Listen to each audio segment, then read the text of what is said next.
இன்றைக்கி நம்ம தோட்டத்தில் என்ன வேலைன்றதை 1 மினிட்ல பார்க்கலாமா வாங்க. புகையிலை செடியை நட்டு 3 மாதம் ஆனோன்னே இந்தளவு வளர்ந்துருங்க. இந்தளவு வளர்ந்த செடியில் கீழே 6 to 7 இலையை விட்டு மேலே கொழுந்து ஒடிச்சிடணுங்க. 7 இலைக்கு மேலே போல இலையை விட்டோம்னா மே இலை அகலமாக வராதுங்க. அதே மாதிரி வெயிட்டும் வராது. அதனால போதுமான அளவு 6 to 7 இலையிலே கொழுந்த ஒடிச்சிடணுங்க. கொழுந்த ஒடிச்சதுக்கப்புறம் இந்த மாதிரி எல்லா செடியும் ஒரே மட்டமாக இருக்குங்க. இந்த வேலையை முடிச்சுட்டு நம்ம வெங்காய செடிக்கு கடலை புண்ணாக்கு வேப்ப புண்ணாக்கு வாங்கி முந்தின நாளே ஊற வச்சாச்சுங்க. கூடவே 28க்கு 28 உரமும் வாங்கி கலந்து வச்சாச்சுங்க. நம்ம முன்னாடி நாளே ஊற வச்சுருந்த புண்ணாக்கையும் தனி வாளியில் உரம் விடுறதுக்காக எடுத்து வச்சாச்சுங்க. புண்ணாக்கு கரைசல் எதுக்காக வெங்காய செடிக்கு விட்றோன்னு பார்த்தீங்கன்னா, வெங்காயம் நல்லா உருண்டையாகவும் கெட்டியாக இருக்கிறதுக்காகவும் புண்ணாக்கு தண்ணி விடுறோங்க. வெங்காய பயிரை பொறுத்தளவு 30 to 35 நாளைக்குள்ளே விட வேண்டிய எல்லா உரத்தையும் விட்டுறணுங்க.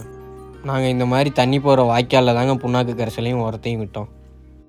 தண்ணியையும் கட்டி முடிச்சுட்டு நம்ம வாய்க்கால் ஓரத்தில் நட்டிருந்த கொத்தமல்லியையும் பார்த்துட்டு இன்றைக்கான வேலையை முடிச்சாச்சுங்க. விவசாயத்தை பற்றி தெரிஞ்சுக்கணுன்னா நம்ம பேஜை ஃபாலோ பண்ணிங்க, யூடியூப்பில் சப்ஸ்கிரைப் பண்ணிங்க.